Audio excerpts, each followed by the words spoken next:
नमस्कार दोस्तों। आज हम जानेंगे कि डिजी लॉकर क्या होता है, इसका उपयोग कैसे किया जाता है।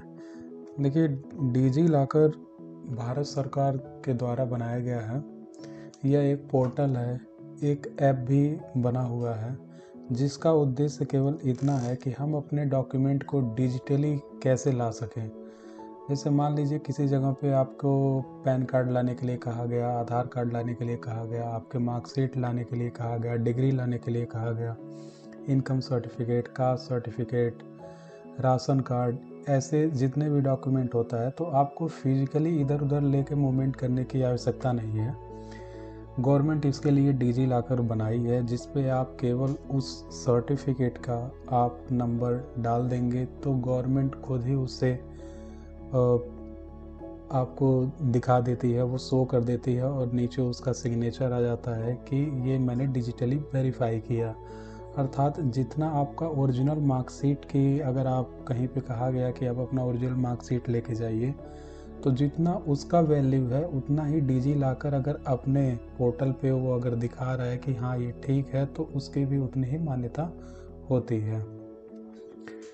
तो देखते हैं कि ये अब डिजी लॉकर एकदम सेफ़ और सिक्योर है। ये आपके आधार कार्ड से जुड़ा हुआ होता है। आप कई अकाउंट नहीं बना सकते हैं। हर बार जब आप लॉगिन करेंगे तो आपको ओटीपी के थ्रू ही ये लॉगिन होता है। तो इसको अब देखते हैं कि कैसे कैसे इसमें आगे क्या क्या होता है। सबसे पहले हम सर्च करेंगे डिजी लॉकर।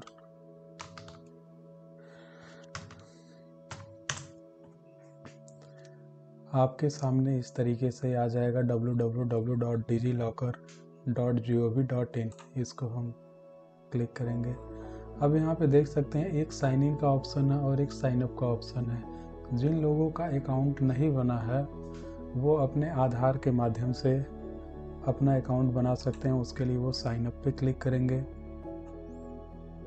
यहाँ पे अपना ये डिटेल डालेंगे, जैसे अपना पूरा नाम, date of birth, gender, mobile number, email ID, और यहाँ पे कोई 6 डिजिट का वो पिन सेट करेंगे। पिन सेट करते वक्त इस बात का ध्यान रखें कि वो कोई सीरियल नंबर में ना हो, जैसे 1 2 3 4 5 इस तरीके से ना हो। तो यहाँ पे इस चीज़ का आप ध्यान रखें और एक ही नंबर रिपीट ना हो रहे हों, ऐसे कुछ यहाँ पे कंडीशन है। जब आप डालेंगे तो वो बताएगा कि क्या क्या चीज़ें नहीं होनी चाहिए इसमें।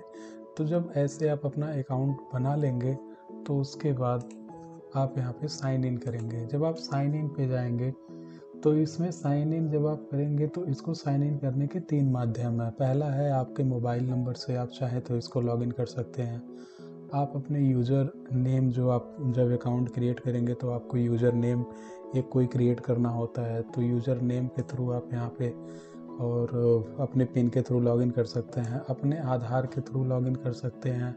आधार के थ्रू लॉगिन करना सबसे जो है कि ईजी होता है, सबसे तीनों से ही ईजी है। बट एक बात का ध्यान रखें, आप किसी भी माध्यम से आप लॉगिन करें, चाहे मोबाइल, यूज़र नेम, आधार, ये बाई ओटीपी ही लॉगिन होता है। ऐसे नहीं कि आपने बस मोबाइल नंबर और पासवर्ड डाल दिया और आप लॉगिन हो गए, ऐसे नहीं होता है। इसीलिए ये ज़्यादा सेफ एंड सिक्योर है।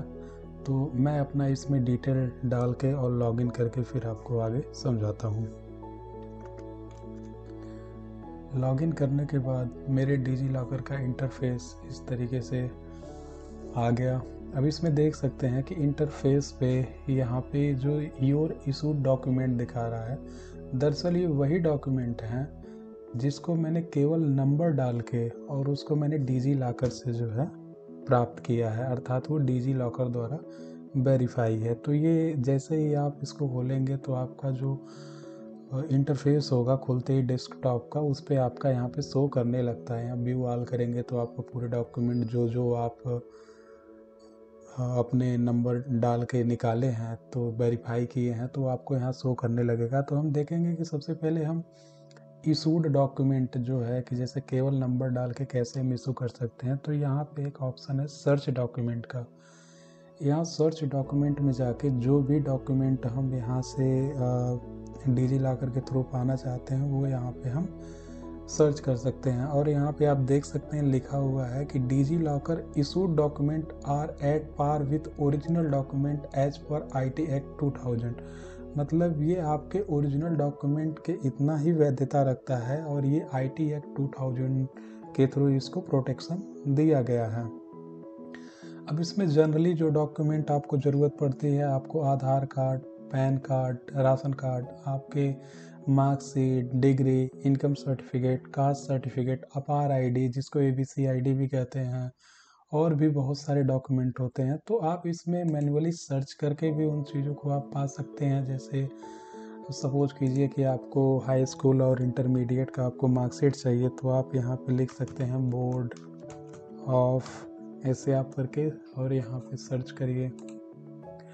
अब यहाँ पे आपको देखिए यूपी का कहाँ पे ऑप्शन दिया हुआ है,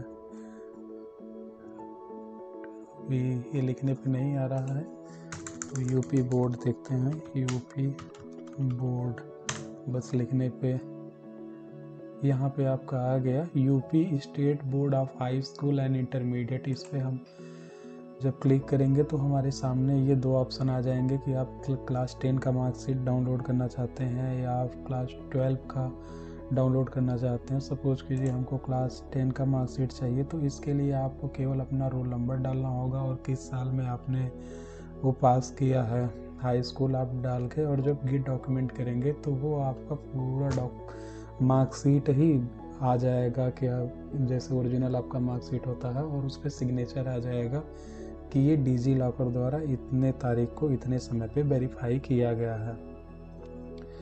तो इसी तरीके से आपका हाई स्कूल हो गया, 12th हो गया। फिर आप और भी जैसे कि अभी जहाँ भी आप एडमिशन कराएंगे तो वहाँ पे एक अपार ID लग रहा है जिसको हम ABC ID भी कहते हैं। जैसे इसमें आप अपना आधार कार्ड लाना चाहते हैं तो आधार आप इसमें लिखेंगे, ये ऑप्शन आ जाएगा। अब इसको क्लिक करने के बाद जो आपको डिटेल मांगेगा, आपको डिटेल डाल के आप अपना आधार कार्ड भी इससे निकाल सकते हैं। साथ ही साथ जैसे आपको पैन कार्ड आपको चाहिए तो पैन आप सर्च करेंगे, यहाँ पे इनकम टैक्स डिपार्टमेंट आ जाएगा, यहाँ पे अपना आप पैन कार्ड भी प्राप्त कर सकते हैं। उसके बाद आपका जो इनकम सर्टिफिकेट होता है, इनकम सर्टिफिकेट आप यहाँ पे देख सकते हैं, ई डिस्ट्रिक्ट उत्तर प्रदेश है। इस पर आप क्लिक करेंगे तो बहुत सारे सर्टिफिकेट का ऑप्शन आ जाता है। इसमें यहाँ पे है इनकम सर्टिफिकेट, यहाँ पे है डोमिसाइल सर्टिफिकेट, यहाँ पे आपका कास्ट सर्टिफिकेट। तो आप इसको मैन्युअली 1 बाय 1 करके आप इसको जो है डाउनलोड कर सकते हैं। उसके बाद आपका राशन कार्ड आता है, राशन कार्ड। अब यहाँ पे आप देख सकते हैं राशन कार्ड का यूपी का कौन सा है, यहाँ पे food and civil supply department of Uttar Pradesh, यहाँ पे आप अपना राशन कार्ड भी प्राप्त कर सकते हैं। अब जितना ये डॉक्यूमेंट आप इसमें सर्च करके और उसको आप प्राप्त करेंगे वो आपका इशूड डॉक्यूमेंट पे परमानेंटली आपका लाइफ टाइम शो मतलब होता रहेगा, कोई इसमें दिक्कत की बात नहीं है। उसके बाद इसमें हम एक दूसरी सुविधा देखते हैं जिसके बारे में बहुत कम लोग जानते हैं, वो है ड्राइव। ड्राइव क्या चीज़ होती है? देखिए कुछ जो डॉक्यूमेंट है, कोई ज़रूरी नहीं है कि आपके पास जितने भी डॉक्यूमेंट हैं वो आपको यहाँ पे सर्च में मिल जाए, क्योंकि आप सपोज कीजिए किसी यूनिवर्सिटी से आप पढ़े हैं, अब वो यूनिवर्सिटी अपना डिजी लॉकर के साथ कनेक्ट में है कि नहीं है, मतलब हो सकता है कि वो यूनिवर्सिटी का डाटा डिजी लॉकर न दिखाता हो। तो जितने भी आपके सर्टिफिकेट हैं वो कोई ज़रूरी नहीं है कि वो डिजी लॉकर से कनेक्ट ही हो।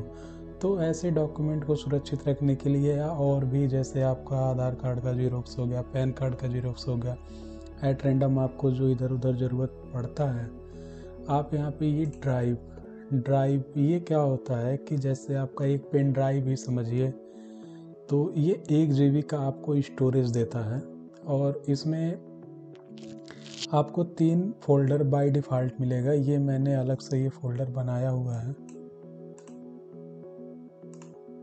ये। तो इसमें जब आप ये खोलेंगे तो ये 1 GB तक का इसमें आप मैक्सिमम चीज़ें आप रख सकते हैं। इसमें नए फोल्डर आप बना सकते हैं, एक फ़ोल्डर के अंदर अगर कोई भी डॉक्यूमेंट है तो वो दूसरे फ़ोल्डर में आप मूव कर सकते हैं। मीन्स जैसे ही आप अपने पेन ड्राइव या कंप्यूटर पे एक फ़ोल्डर मैनेज करते हैं, ठीक उसी तरीके से आप इसको मैनेज कर सकते हैं। और एक बात का ध्यान रहे, ये जो डॉक्यूमेंट एजुकेशन और हेल्थ कोई भी जैसे डिजी लॉकर पे आता है तो ये बाय डिफ़ॉल्ट आपको 3 फ़ोल्डर इसमें रहते हैं, तो ये डिलीट नहीं होते हैं। तो बाकी आप जो फ़ोल्डर बनाएं इसके अंदर बनाएं या फिर आप साइड से बना लें। जैसे मैं एक फ़ोल्डर बनाता हूँ, ये कोई भी, ये ट्रायल के तौर पे मैंने एक फ़ोल्डर बनाया। अभी आपका ये बन गया फ़ोल्डर। अब यहाँ पे देखें ये शो होने लगा। अब इसको मैं ऐसे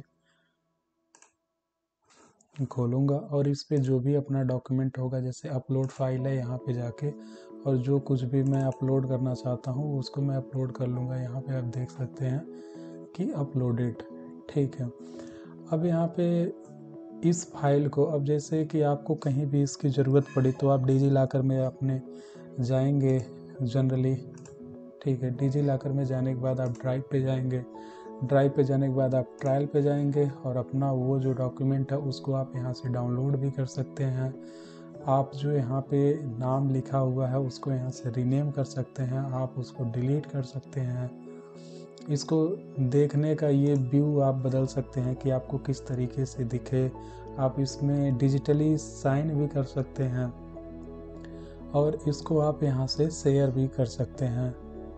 क्योंकि अगर आप मोबाइल में इसका उपयोग कर रहे हैं डिजी लॉकर ऐप के थ्रू तो वहाँ पे आपको शेयर का भी ऑप्शन देता है। वैसे मैं ये विंडो में यूज़ कर रहा हूँ जनरली पोर्टल के थ्रू, वेब पोर्टल के थ्रू, तो यहाँ पे शेयर का ऑप्शन नहीं शेयर कर रहा है, लेकिन फिर भी हम इसको यहाँ से डाउनलोड करके और फिर इसको जिसको चाहें वो शेयर कर सकते हैं। तो इसमें हमें 1 GB का स्टोरेज मिलता है और जैसे हम अपने कंप्यूटर में फ़ोल्डर वगैरह को मैनेज करते हैं वैसे ही हम इसको मैनेज कर सकते हैं। और इसमें अगर सुरक्षा की दृष्टिकोण से देखा जाए तो एक बहुत अच्छी चीज़ इसमें मुझे ये लगी कि आपका एक्टिविटी, ये यहाँ पे एक्टिविटी है, इसमें आपने कब कौन सा इसमें क्या डिलीट किया, क्या अपलोड किया, कितने बजे लॉगिन किया, जितनी भी आपका एक्टिविटी होता है उसको एग्जैक्ट डेट और टाइम से इस पर आप क्लिक करेंगे तो वो शो होने लगता है कि आपकी डिजी लॉकर में कब क्या किया गया। तो ये बहुत ही अच्छी चीज़ है कि ये सिक्योर है। पहली बात तो जब आप इसमें लॉगिन करते हैं तो आधार से जो आपका मोबाइल नंबर लिंक होता है उस पर OTP जाता है, उसके थ्रू ही ये लॉगिन होता है। मीन्स जब भी आप लॉगिन करेंगे बाया OTP ही ये लॉगिन होगा।